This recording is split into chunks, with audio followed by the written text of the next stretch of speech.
గల్లంతైన వారిలో ఒకరి మృతదేహం ఎట్టకేలకు లభ్యమైంది. యాదాద్రి భువనగిరి జిల్లా వలిగొండ మండలం సంగెం భీమాలింగం కత్య వద్ద మూసీ నది ప్రవాహంలో కొట్టుకువచ్చిన ఈ మృతదేహం హబీబ్ నగర్ డ్రైన్లో గల్లంతైన అర్జున్దిగా గుర్తించారు. అతడి మృతదేహం సుమారు 70 కిలోమీటర్లు కొట్టుకుపోయింది. డీఆర్ఎఫ్ సిబ్బంది కుటుంబ సభ్యులకు సమాచారం అందించారు.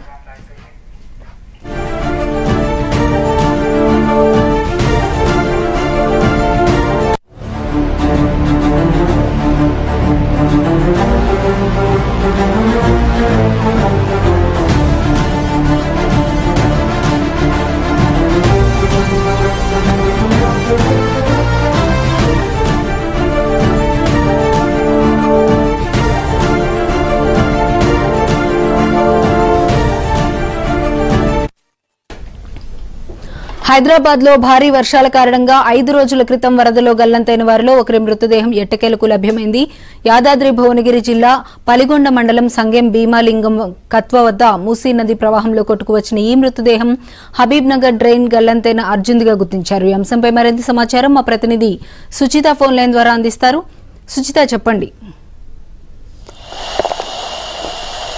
మేరీపట్నం మంగరబస్తిలో మామ అల్లుడు ఇద్దరైతే వర్షానికి మూసినీళ్ళు కొట్టుకుపోయిన విషయం మన అందరికీ తెలిసింది. 5 రోజుల తర్వాత అయితే ఆ మృతదేహం అయితే ఈ రోజు అయితే దొరికిందని చెప్పుకోవచ్చు. దొరికింది కూడా కొట్టుకుపోయిన ఇద్దరిలో కూడా మామ డెడ్ బాడీ, మామ అర్జున్ డెడ్ బాడీ అయితే లభ్యమైందని తెలుస్తుంది. అది కూడా నల్గొండ జిల్లాలోని సంగం గ్రామం సమీపంలో అయితే దొరికిందని తెలుస్తుంది.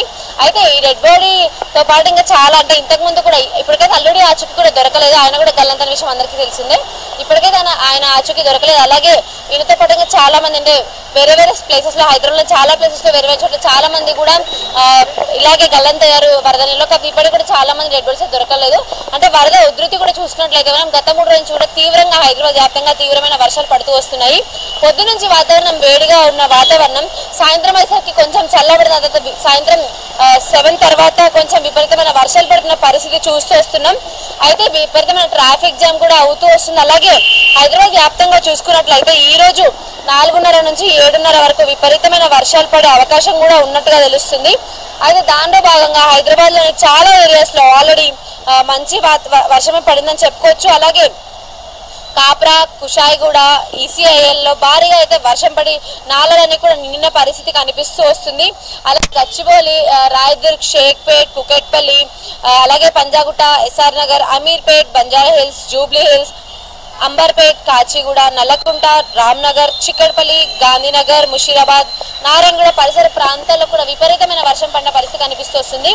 దీనికి సంబంధించి వర్షాల గురించి కొంచెం జాగ్రత్తగా ఉండాలంటూ కూడా హైడ్రా అధికారులు అలాగే జిహెచ్ఎంసీ అధికారులు కూడా హెచ్చరించడం జరిగింది. సీఎం రేవంత్ రెడ్డి కూడా అందరు అధికారులను కూడా అంటే ప్రజలకు తగిన జాగ్రత్తలు తీసుకోవాలంటూ ఆయన కూడా హెచ్చరించడం జరిగింది.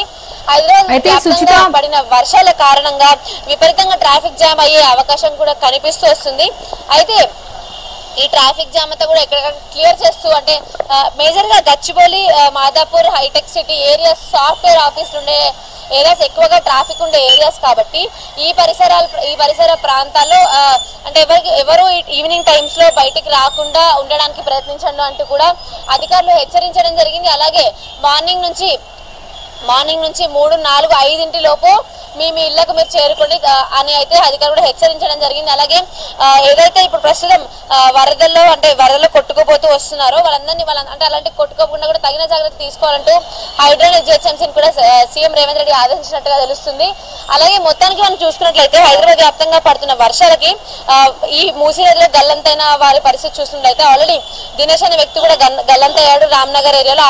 అతనికి సంబంధించిన డెడ్ బాడీ కూడా ఇప్పటికైతే దొరకని పరిస్థితి. అలాగే ఎవరైతే మనం చెప్పుకుంటూ వస్తున్నారో మామలు అందులో కూడా అల్లుడి డెడ్ బాడీ దొరకలేదు. అలాంటి పరిస్థితి ఇంకొకరికి రాకుండా అంటే ఇంకొకరు అలాంటి వరదల్లో గల్లంత అవ్వకుండా తగిన జాగ్రత్త తీసుకొని ఎక్కడికక్కడ నాలల దగ్గర భద్రతా చర్యలు ఏర్పాటు చేయాలంటూ కూడా సీఎం రేవంత్ రెడ్డి ఆదేశించినట్టుగా తెలుస్తుంది.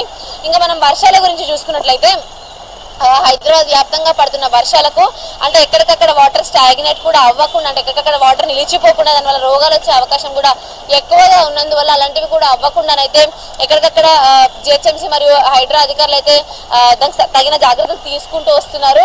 అది కాకుండా ఇంకొక విషయం ఏంటంటే అసలు పూర్తిగా అసలు మధ్యాహ్నం తర్వాత నుంచి అంటే సాయంత్రం 6 తర్వాత నుంచి వర్షాలు పడుతూ వస్తున్నాయి కాబట్టి ఎక్కువగా అందరూ ఇళ్లకు ఆఫీసులు అయిపోయి ఇళ్లకి వెళ్లే సమయం కాబట్టి ఆ సమయంలో తగిన జాగ్రత్తలు తీసుకుంటూ చాలా జాగ్రత్తగా వెళ్ళాలి. ఎందుకంటే రోడ్డు మీద కానీ లేకపోతే చిన్న చిన్న గుంటల్లో కానీ అట్లా పడిపోయే అవకాశాలు కూడా ఎక్కువ ఉంటాయి. అలాంటివి అన్ని అవ్వకుండా తగిన జాగ్రత్తలు తీసుకోవాలంటూ కూడా అధికారులు అలాగే అధికారులు మళ్ళీ జిహెచ్ఎంసీ మరియు హైడ్రా సిబ్బంది కూడా ప్రజల్ని కూడా ఆదేశించడం జరిగింది. మొత్తానికి వర్షాల వరకు చూస్తుంటే ఇంకొక 3 రోజుల పాటు కూడా ఈ వర్షాలు కొనసాగబోతున్నాయి. ఈ రోజు అయితే సాయంత్రం 7:30 తర్వాత కూడా ఇదే రకమైన వర్షం అంటే చాలా అతి భారీ వర్షాలు కురిసే అవకాశం కూడా కనిపిస్తుంది. అలాగే తెలంగాణ వ్యాప్తంగా కూడా భారీ నుంచి అతి భారీ వర్షాలు కురిసే అవకాశం ఉందంటూ అధికారులు అయితే హెచ్చరించడం జరిగింది. అయితే సుచిత, ఎవ్రీ ఇయర్ కూడా వర్షాలు పడుతున్న టైంలో ఇటువంటి ప్రాబ్లమ్స్ ఎప్పుడు కూడా రిపీట్ అవుతూనే ఉన్నాయి. అది ఒకసారి కాదు, 2 సార్లు కాదు, నంబర్ ఆఫ్ టైమ్స్ రిపీట్ అవుతూ ఉంది. ఇలా చాలా మంది కొట్టుకుపోవడం, వాళ్ళు గల్లంత అయిపోవడం, ఒక్కొక్కసారి డెడ్ బాడీస్ లభిస్తున్నాయి, కొన్ని టైమ్స్ అసలు దొరకట్లేదు. ఇప్పుడు మళ్ళీ ఇదే రిపీట్ అయింది మరొకసారి కూడా. నెక్స్ట్ టైం అయినా రిపీట్ అవ్వకుండా ఎటువంటి జాగ్రత్తలు తీసుకుంటున్నారు గవర్నమెంట్ తరపు నుండి? జిహెచ్ఎంసీ మరియు హైడ్రా అధికారులకి రేవంత్ రెడ్డి ఎగ్జాక్ట్ గా ఆదేశించింది ఇదే. ఇలాంటి పరిస్థితులు మళ్ళీ రాకుండా అంటే ఇప్పుడు ఏవైతే డెడ్ బాడీ ఇప్పటికి దాదాపుగా ఈ వారం రోజుల్లోనే దాదాపుగా 7-8 మంది అయితే మూసీ నదిలో పడి గల్లంతయ్యారు, మూసీ నాలాల్లో పడి గల్లంతయ్యారు. అలాంటి వారు గల్లంత అవ్వకుండా అసలు డెడ్ బాడీస్ దొరకడం విషయం పక్కన పెడితే అసలు గల్లంత అవ్వకుండా అంటే మూసీ పరిసర ప్రాంతాల్లో తగిన జాగ్రత్తలు తీసుకోవాలి, తగిన భద్రతా ఏర్పాటు చేయాలి అంటూ అయితే సీఎం రేవంత్ రెడ్డి అయితే అధికారులు జిహెచ్ఎంసీ హైడ్రా అధికారులు అలాగే ఎన్డీఆర్ఎఫ్ సంబంధించిన బృందాలు ఎవరైనా అందరినీ కూడా ఆదేశించారు. ప్రస్తుతం అయితే ఎన్డీఆర్ఎఫ్ కానీ హైడ్రా కానీ జిహెచ్ఎంసీ వారందరూ కూడా గల్లంతైన వారి డెడ్ బాడీస్ వెతకడానికి ప్రయత్నిస్తూ వస్తున్నారు. అంటే మూసీ నాలాల పరిధిలో ఏదైతే మన గోడగులి దినేష్ అనే వ్యక్తి పడిపోయాడో అంటే గల్లంతయ్యాడో అలాంటి పరిసరాల్లో అంటే అలా గోడలు ఉన్న చోట కొంచెం బలహీనంగా ఉన్న ప్రదేశాలకు వెళ్ళకపోవడమే మంచిదంటూ కూడా అయితే అధికారులు కూడా ఆదేశిస్తూ వస్తున్నారు. అలాంటివి జరగకుండా అంటే ముందు నాలాలన్నింటినీ కూడా నాలాలపైన ఏదైతే అక్రమ నిర్మాణాలు చేస్తూ వస్తున్నారంటే మొన్న దినేష్ జరిగిన విషయం కూడా నాలా పైన స్కూల్ కి సంబంధించిన వాల్ ఒకటి కట్టడం వల్ల అయితే అంత ఆ వాల్ కి ప్రెషర్ తాగి వచ్చి మూసీ నదికున్న నాలా గోడకి తగిలి గోడ పడిపోయింది. అలాంటివి జరగకుండా కూడా హైడ్రా అధికారులను కూడా ఇలాంటివి ఏమైనా ఉంటే కూడా అవన్నీ కూడా ఎక్కడికక్కడ డిస్మెంటల్ అంటే ఎక్కడికక్కడ పడగొట్టాలి అంటూ కూడా ఆదేశాలు జారీ చేశారు. అలాగే పూర్తి స్థాయిలో ఎక్కడెక్కడైతే నాలాలకు సంబంధించిన కబ్జా చేసి కట్టినవి ఉన్నాయో లేకపోతే అంటే పడిపోయే స్థితిలో ఉన్నాయో గోడలు కానీ లేకపోతే కింద నాలాకి సంబంధించిన బేస్ కానీ అలాంటివి ఏమైనా ఉంటే వాటన్నిటి కూడా ముందు నుంచే చూసి వాటన్ని కూడా అంటే ఆయా స్థానాలు అంటే ఆయా ప్రదేశాలు ఎవరిదంటే వాళ్ళందరినీ అక్కడి నుంచి ఖాళీ చేయాలంటూ కూడా ఆదేశాలు అయితే జారీ చేశారు. Okay right, thank you Suchitha.